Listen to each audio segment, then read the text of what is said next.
Viewers welcome to my channel. आज हम C James Jensen की बुक आपके अवचेतन मन की शक्ति से आगे का 10 चैप्टर का सेकंड पार्ट पढ़ने जा रहे हैं। अब आत्मविश्वासहीनता के दूसरे लक्षण पर विचार करते हैं। इसमें व्यक्ति स्वयं को सहित बनाने पर तुल जाता है। यूं भी हमारी मान्यताएं, संस्कृति और धार्मिक मूल्य जिनके साथ ही हम बड़े हुए हैं, हमें यह बताते रहते हैं कि बिना कष्ट के कुछ पाया नहीं जा सकता। हमारी संस्कृति में भी कष्ट और संघर्ष को पूजा जाता है और हर एक धर्म शिक्षक उनके संघर्ष, त्याग और कठोर श्रम के चलते ही उदाहरण का हिस्सा बन सके हैं। ये धारणा इस तरह से हमारे चेतन मन का हिस्सा बन चुका है कि कुछ लोग बिना कष्ट पाए, बिना संघर्ष किए या असफलता का स्वाद लिए बिना सफल होने को ठीक नहीं समझते। मगर हमें इन विशेषताओं को अधिक स्पष्टता से देखना होगा, जिससे हम उन्हें पहचान सकें और यदि वे हम पर भी लागू होती है तो उन्हें निकाल बाहर करने का प्रयास कर सके।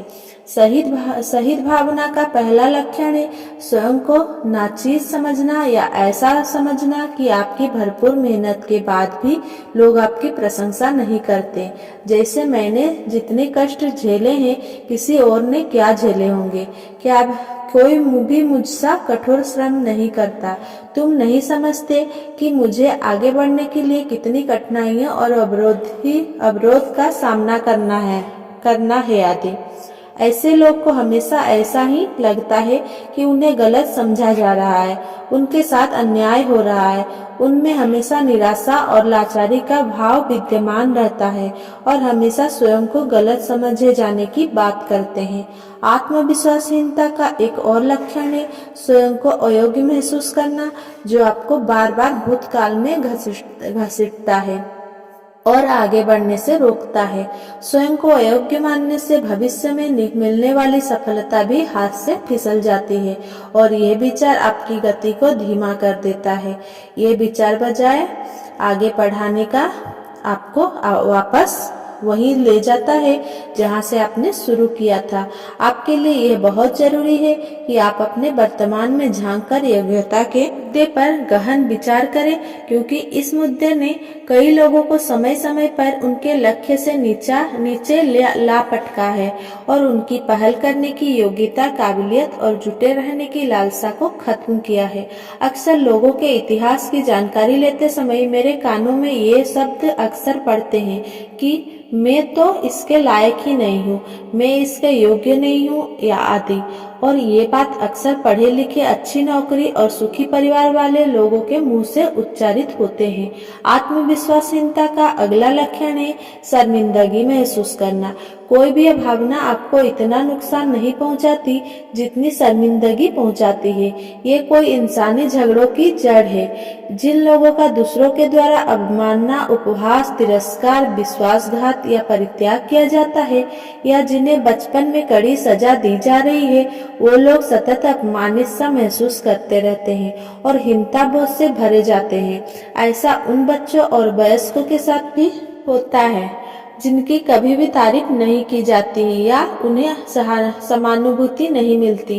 वे हमेशा अपने जीवन के लिए ही अपराधी महसूस करते हैं और क्षमा मांगते रहते हैं। इस शर्मिंदगी की गहराई को महसूस करके ही यह जाना जा सकता है कि यह समस्या किसी व्यावसायिक चिकित्सक के पास जाने से सुलझेगी या किसी अन्य उपाय से।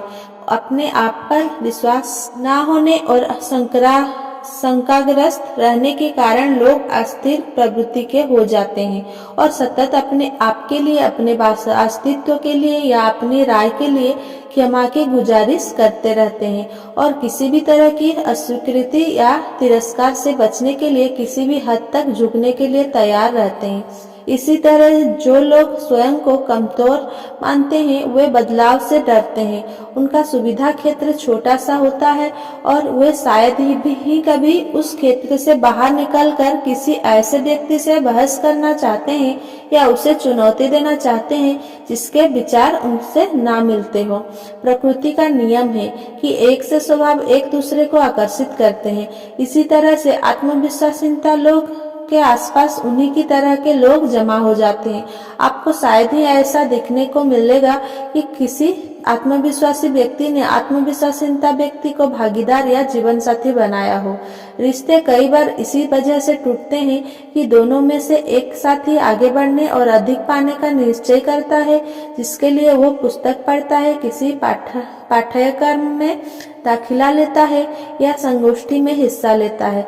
जैसे ही दोनों एक दूसरे के साथ अधिक समय बिताने और एक दूसरे को जानने लगते हैं, तो उसे पता लगता है कि उसके साथी के साथ उसका रिश्ता अधिक नहीं चल सकेगा, क्योंकि वह तो सुविधा क्षेत्र रूपी अपने खोल से बाहर आना ही नहीं चाहता और वे अलग हो जाते हैं। जैसा ही पहले भी बताया गया है कि आत्मविश्वासहीन लोग अपने आप को योग्य साबित करने के लिए लोकप्रिय होने का और लोगों को खुशामद करने का प्रयास करते हैं। वो अपने योग्यता साबित करने के लिए ढेर सारे खिलौने और इसी तरह के भौतिक साधन जुटाने, चिकित्सा द्वारा अपना चेहरा सुंदर बनाने, यौन उत्पीड़न या लड़ाई झगड़े करने जैसे हथकंडे अपनाते हैं। हो सकता है ऐसा करके उन्हें अपने बाहरी छवि सुधारने और उसके द्वारा अपना आत्मविश्वास बढ़ाने में कुछ मदद मिले, मगर यह अस्थायी होगी। आत्मविश्वास अंदरूनी छवि को बदलने से बढ़ता है, ना कि बाहरी छवि मात्र सुधारने से। मैं विश्वास के साथ कह सकता हूँ कि इस दुनिया के हर व्यक्ति के मन में अपने आत्मविश्वास को लेकर कुछ दुविधा, मुद्दे और प्रश्न हमेशा बने रहते हैं। अब तक की गई बातों का सार यही है कि आप स्वयं इस बात को जानने का प्रयास करें कि आप अपने भीतर क्या बदलना चाहते हैं, क्या बंद करना चाहते हैं, क्या पढ़ना चाहते हैं, जिससे आपका आत्मविश्वास बढ़े और आप स्वयं को योग्य मान सके। याद रहे, भले ही हमारे धारणाएं हमारे जीवन की राह को निर्धारित करती है, मगर हमारी धारणाएं से भी अधिक महत्वपूर्ण ये है कि हम क्या चुनते हैं। हम अपने संकीर्ण सुविधा क्षेत्र में रहना पसंद करेंगे या असुविधाओं का सामना करने की तैयारी करके अपने जीवन के प्रक्षेप वक्र को अलग तरीके से बनाएंगे। यह तय है कि आपने इस पुस्तक को पढ़ने का निर्णय लेकर यह तय कर लिया है कि जीवन में पुराना कुछ छोड़ना है और कुछ नया शामिल करना है। हमारी कोशिकाएं के 70,000 रिसेप्टर किन्हीं खास आवृत्ति के संकेतों को ग्रहण करने के लिए प्रशिक्षित होते हैं। इसके बारे में संक्षेप में पुनः बताना चाहता हूँ। से कुछ रिसेप्टर तो बाहरी वातावरण से संकेत ग्रहण करने के अभ्यस्त होते हैं, मगर अधिकांश रिसेप्टर हमारे विश्वास और व्यवहार के अनुसार और आवृत्ति से उत्पन्न संकेतों को ग्रहण करते हैं। यदि हम संघर्ष और कष्ट द्वारा प्राप्ति जैसे विचारों को छोड़ देंगे, तो उनमें संबंधित रिसेप्टर तनाव पैदा करने वाले हार्मोन्स को स्राव को उत्तेजित करना छोड़ देंगे। जैसे ही हम जीवन के प्रति अपना दृष्टिकोण बदलते हैं और ये मानने लगते हैं कि दुनिया अधिक स्नेहिल, क्षमाशील और कम निर्णायक है, तो हमारे रिसेप्टर भी इन नई आवृत्तियों के अनुसार काम करने लगेंगे और ऐसे हार्मोन्स को स्राव को उत्तेजित करेंगे जो हमें अच्छा महसूस कराते हैं, संबल प्रदान करते हैं, हमारी समस्या का निदान करते हैं। इसके परिणाम स्वरूप हमारा आत्मविश्वास आश्चर्यजनक रूप से बढ़ता है और हम अपने जीवन में इच्छित परिवर्तन करने का साहस कर पाते हैं। आइए अब उन लक्षणों के बारे में जानते हैं जो आत्मविश्वासी लोगों में पाए जाते हैं। उनमें थोड़ी बहुत भिन्नता हो सकती है। पहला लक्षण यह है कि आत्मविश्वासी लोग सतत अपने निर्धारित लक्ष्य को प्राप्त करने के लिए किसी न किसी चुनौती का इंतजार करते हैं, चुनौती का सामना करने की इच्छा रखते हैं। सभी मानव जनित गतिविधियों का उद्देश्य किसी लक्ष्य की प्राप्ति ही होती है। जीवन की सभी लक्ष्य हासिल कर लेना संभव नहीं है, मगर अपनी क्षमता का अधिक उपयोग करके अधिक लक्ष्यों की प्राप्ति को संभव बनाया जा सकता है। लक्ष्य हमारे सपनों की तरह होते हैं, मगर अधिकतर लोग अपने सपनों को स्वयं देखने की बजाय उन्हें किसी और के सपनों में पूरा होते देखने लगते हैं। हमारे सामने दो विकल्प होते हैं। पहला यह है कि अपना लक्ष्य निर्धारित करें और उसके अनुसार अपने भविष्य का निर्धारण करें। दूसरा यह है कि जीवन के राह में जो कुछ भी सामने आ रहा है उसे स्वीकार करें। दोनों ही क्रमादेशित है, दोनों ही काम करते हैं। आत्मविश्वासी लोग अपने लक्ष्य को स्वयं निर्धारित करते हैं और उसे अपना भविष्य बनाने का सपना भी स्वयं देखते हैं। आत्मविश्वासी लोग यह जानते हैं कि भौतिक सुख सुविधाएं जैसी गाड़ी, बंगला आदि असफलता के लक्षण तो है, हो सकते हैं, मगर यह वास्तविक सफलता नहीं है। वास्तविक सफलता तो आपके स्वयं से, परिवार से और समाज के लिए जा रहे व्यवहार में गूंथी हुई होती है। स्वयं को योग्य समझने वाले लोग सचेत रहकर जीते हैं और समस्या का समाधान करने की योग्यता रखते हैं। किसी से बात करते समय तथ्यों, सच्चाई, वर्तमान स्थिति आदि का ध्यान रखते हुए बोलने वाले के प्रति सम्मान का भाव रखते हैं। स्वयं के प्रति जागरूकता, ईमानदारी से स्वयं का आकलन करना और बाहरी दुनिया के साथ साथ अपनी भीतरी दुनिया के बारे में जागरूक रहना उनका शौक होता है। किसी तरह का इनकार मिलने पर भी वे नशे या अन्य किसी आदत के गुलाम नहीं बनते। सबसे महत्वपूर्ण बात यह है कि वे स्वयं को और दूसरों को तुरंत क्षमा कर देते हैं। वो अपने अतीत को भूलकर वर्तमान में जीने में विश्वास रखते हैं। वो अतीत के मनमुटाव और शिकायतों को मन में नहीं रखते, ना ही किसी तरह के बदले की आशंका को मन में पालते हैं। वो यह मानते हैं कि जेल में सर्वाधिक समय कैदी नहीं वरन जेलर बिताते हैं। यदि आप किन्हीं भावनाओं के अधीन है तो इसका अर्थ है आप जेल के कैदी ही हैं। हर तरह का शारीरिक और मानसिक उपचार क्षमा से ही शुरू होता है। ऐसे लोगों की एक और विशेषता यह है कि जो लोग स्वयं को महत्वपूर्ण मानते हैं वे दूसरों का भी सम्मान करते हैं। स्वयं के बारे में अच्छा महसूस करने वाले लोग कभी भी दूसरों के लिए जातिवादी, लिंगभेदी या आयु संबंधी टिप्पणियां नहीं करते। वे जाति, धर्म, लिंग, उम्र आदि की सीमाओं के परे जाकर लोगों का सम्मान करते हैं, उन्हें प्रेम देते हैं। जैसा कि पहले भी कहा गया है कि आत्मविश्वासी लोगों के रिश्ते स्वस्थ होते हैं, दूषित नहीं। उनकी अभिपुष्टि स्पष्ट और सरल होती है और वे किसी डर को मन में बिठाए बिना सीधी बात करने में विश्वास करते हैं।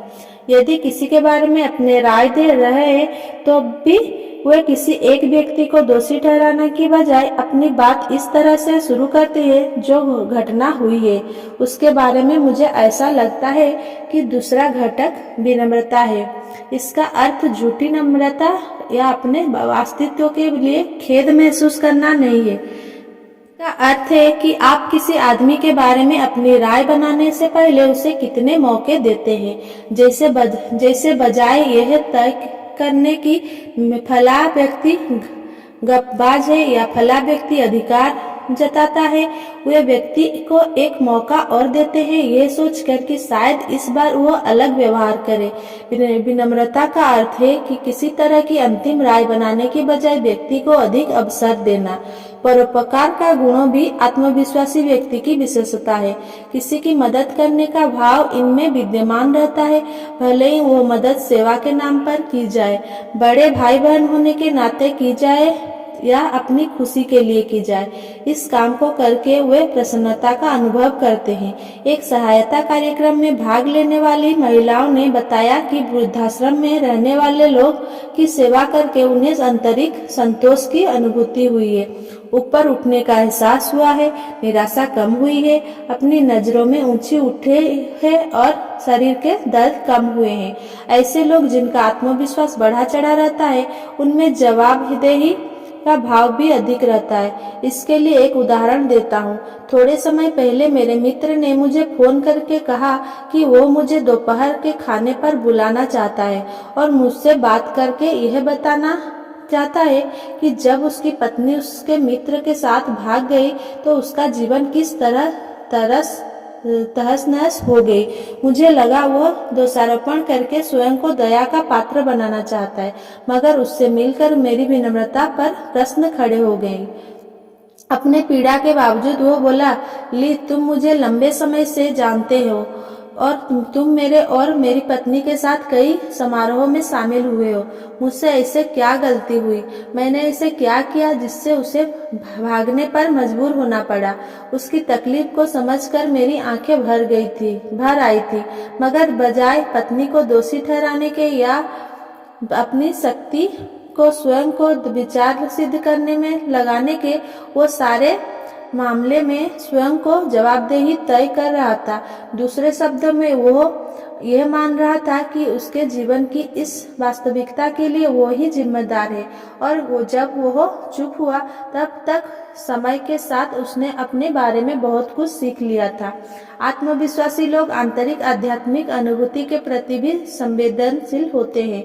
वे सभी जीव जंतुओं और मनुष्यों के साथ बंधुत्व का भाव रखते हैं और यह मानते हैं कि कोई सर्वोच्च शक्ति है जो सभी की उन्नति के पीछे है, और उस शक्ति के संपर्क से अपनी क्रियात्मकता को बढ़ाया जा सकता है। उनमें धर्म और पर्यावरण के प्रति अधिक झुकाव होता है, और वे हमेशा ये सोचते हैं कि वे अधिक स्नेहिल, अधिक उदार कैसे बन सकते हैं। ये तय है कि आध्यात्मिकता का अर्थ अलग अलग लोगों के लिए अलग अलग होता है, और मुझे विश्वास है आप अपने लिए भी कोई अर्थ निकाल ही लेंगे। आत्मविश्वासी लोग अपनी भव्यता को स्थापित करने के लिए तर्क करते हैं, और उनमें धरती और पर्यावरण के प्रति अधिक झुकाव होता है, और वे हमेशा ये सोचते हैं कि आध्यात्मिकता का अर्थ अलग अलग लोगों के लिए अलग अलग होता है, और मुझे विश्वास है आप अपने लिए भी। विश्वासी लोग अपनी भव्यता को स्थापित करने के लिए तर्क करते हैं और दूसरों की क्षमताओं को सीमित मानने की बजाय उनमें भी भव्यता को देखते हैं। मगर हम अपने अंतर्मन को सुदृढ़ बनाने के लिए बिना मनोचिकित्सा के लिए क्या कर सकते हैं? क्या ऊपर बताई गई विशेषताओं को परिष्कृत और सरल किया जा सकता है? नीचे आत्मविश्वास की 4 सरल विशेषताएं लिखी गई है, जिन्हें सचेत हो रहकर प्रबंधित और नियंत्रित किया जा सकता है। यही विशेषताएं मैं अपने रोगियों को बताता हूँ। आत्मविश्वासी व्यक्ति अपने सीमाएं जानते हैं। वे रेत पर लकीर खींचकर अपनी सीमा निर्धारित कर सकते हैं, और जो बात उन्हें ठीक नहीं लगती उसे नहीं कहना जानते हैं। दूसरों शब्दों में, वे स्वयं की क्षमताओं, आवश्यकताओं और धारणाओं का आकलन स्वयं ही करते हैं। दूसरों को अपनी क्षमताओं का आकलन करने का अवसर नहीं देते। दूसरी और सबसे महत्वपूर्ण बात यह है कि आत्मविश्वासी लोग दूसरों के बारे में किसी तरह के अंतिम निर्णय पर पहुंचने से बचते हैं। सही है, जब आप किसी के बारे में निर्णय ले रहे होते हैं तो आप उनमें उपस्थित अपने व्यक्तित्व के उस हिस्से का निरीक्षण कर रहे होते हैं जो आपको अच्छा नहीं लगता। निर्णय आपके एक हिस्से को अतीत में स्थिर कर देता है और वास्तविकता से दूर कर धकेलता है। इसीलिए सारे निर्णय अपने बारे में लिए गए निर्णय ही होते हैं। स्वयं से प्रेम करना और दूसरों से प्रेम करना, दोनों ही गुण साथ साथ चलते हैं। तीसरी बात, जो कि मैं पहले भी कह चुका हूँ, दिन भर हमारे दिमाग में स्व संवाद चलता रहता है, जिसकी गति 1 मिनट में 150 से 300 शब्द या एक दिन में 40,000 से 50,000 शब्द होती है। चूंकि आपका अवचेतन मन निर्णय नहीं ले सकता, अतः सारे ही विचार उसके द्वारा प्रार्थना के समान ही देखे जाते हैं। तो आप दिन भर कैसे प्रार्थना करना चाहेंगे? आत्मविश्वासी लोग अपने स्व संवाद का सावधानी पूर्वक निरीक्षण करते हैं और देखते हैं कि वे अपने अवचेतन मन को अच्छे विचारों द्वारा सम्मोहित कर रहे हैं या बुरे विचारों द्वारा। क्या हम अपने अवचेतन मन में फूल वाले पौधे के बीज लगा रहे हैं? और चौथी विशेषता ये है कि आत्मविश्वासी लोग स्वयं को किसी से लेने और किसी को देने, दोनों ही बातों के योग्य पाते हैं। आत्मविश्वासहीन व्यक्ति दूसरों को प्रसन्न करने में लगे रहते हैं और अपनी बात या अपनी इच्छा सामने नहीं रखते हैं। उन्हें इनकार का, अस्वीकृति का बड़ा भय होता है। उन्हें किसी से कुछ लेने का केवल एक ही तरीका सूझता है, वो यह है कि स्वयं को बीमार दिखाया जाए या किसी दुर्घटना का शिकार हुआ जाए ताकि लोग की सहानुभूति प्राप्त की जा सके। अच्छी बात यह है कि इन सब बातों पर आसानी से नियंत्रण किया जा सकता है। बस मन को दरवाजे खोलकर दूसरों को और स्वयं को गले से लगाकर और योग्य समझाने का भाव मन में विकसित करने से ही यह संभव हो पाएगा। नकारात्मक और हमारी क्षमता को बांधने वाले विचार हमारे सबसे बड़े शत्रु हैं। वे हमारी इच्छा शक्ति, हमारे मन, हमारे स्व के एहसास और सबसे बड़ी बात यानी हमारी आत्मविश्वास को खत्म करते हैं। लोग अक्सर मुझसे पूछते हैं, क्या आत्मविश्वास और स्वयं को योग्य समझने का सिद्धांत आधुनिक समय की खोज है? लगभग 2000 साल पहले मानवता की किसी महान शिक्षक ने कहा था, अपने पड़ोसी से भी उतना ही प्रेम करो जितना आप अपने आप से करते हो। आप यदि स्वयं से प्रेम नहीं करते तो आप दूसरों से प्रेम कर ही नहीं सकते। जो आपके पास है ही नहीं उसे आप लोगों को कैसे देंगे? यहाँ इस अध्याय को लिखने में मेरे मित्र ली पुलिस का सहयोग समाप्त होता है। ली इतनी सहजता से इतनी महत्वपूर्ण बातों को बताने के लिए बहुत बहुत धन्यवाद। आत्मविश्वासी लोग लगातार इस पर काम करते हैं, वे इसके सिद्धांतों को समझते हैं और आत्मविश्वास बढ़ाने के लिए इस पुस्तक में दिए गए तरीकों को भी प्रयोग में लाते हैं। आत्मविश्वास बढ़ाने के लिए 2 सर्वोत्तम अभिपुष्टियां हैं। पहला, मैं स्वयं को निस्वार्थ प्रेम करता हूँ। दूसरा, मैं घातक आलोचना करके स्वयं